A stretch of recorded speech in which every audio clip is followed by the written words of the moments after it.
The player blurts out a monster's name, and their character's head explodes. What just happened? Well, you just witnessed my #1 rule for stopping the worst kind of metagaming at my table. Some online noobs actually insist if you know it, they know it. And those people seem to have missed the entire point of role-playing. They're just LARPing at a table with other sex-deprived nerds. Your character isn't you. They're smarter, dumber, braver, or more reckless than you. If they're exactly you, you're not involved in role-playing. Metagaming is when you use player knowledge your character wouldn't have to make in-game decisions. Sometimes that's fine. Sometimes it's cheating. And sometimes it's just your brain exploding because you gave away the entire plot. But metagaming isn't always bad or good. It's like how I can say the cock crowed 3 times, but I can't say, hey, stop touching your cock. Same words, different context.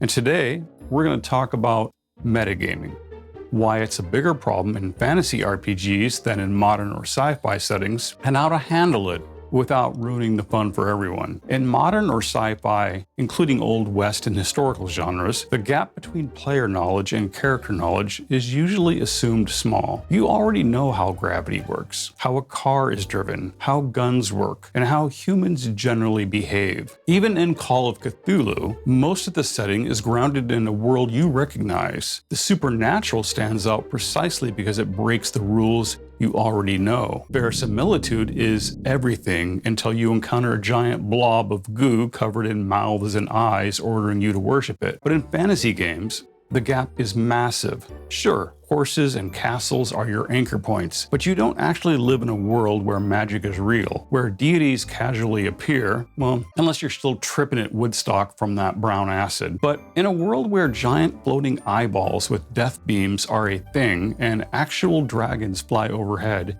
your reality can become confusing. Your character, however, is a native to that land. There are things they should know that the player might not. There are also things the player might know that the character should not. These characters have lived in that world their entire life. They've heard the stories, learned the customs, and know which mushrooms will kill you and which ones will make you think you're a mushroom. But players might not immediately know that. And sometimes metagaming is just a tool for bridging that gap, so the game doesn't grind to a halt. That's why metagaming in fantasy can so easily break immersion. If you pretend that gap doesn't exist, you strip away the mystery, the challenge, and the joy of discovery. What about characters with very low or high stats?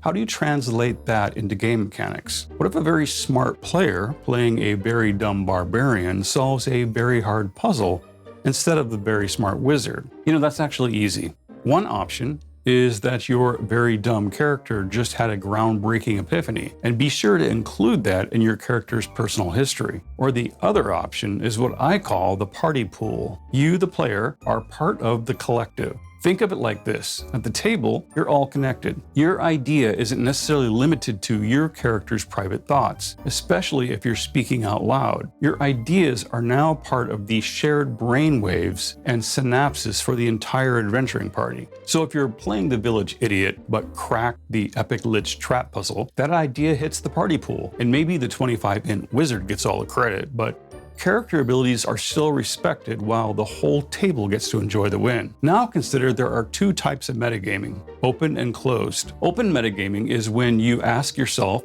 or your game master questions like, would my character actually know this? Or does my character have experience with this kind of creature? That's healthy. It's out in the open, and you or the GM can make the call. These are the types of players you want at your table. But then there's closed metagaming. First off, this can't be stopped with experienced players. They're going to know things their characters might not. But what they do with that knowledge is where the potential for misuse comes in. Is that player now silently, secretly acting on knowledge their character shouldn't have? This is the fallacy of, if the player knows it, the character knows it. And that's when they start robbing other players and themselves of fun. These types can be defined in 2 ways. The cheater is the player who buys and reads the published adventures beforehand. This is why old school DMs almost never run adventures as written. We've been burned before. I changed so many major details in a published adventure that reading ahead will usually get you killed. As for chronic cheaters, when I catch them, they get asked to leave. But fortunately, I haven't had to deal with that since high school. Then there's the blurter. This is the overly enthusiastic person who knows the monster or secret magic power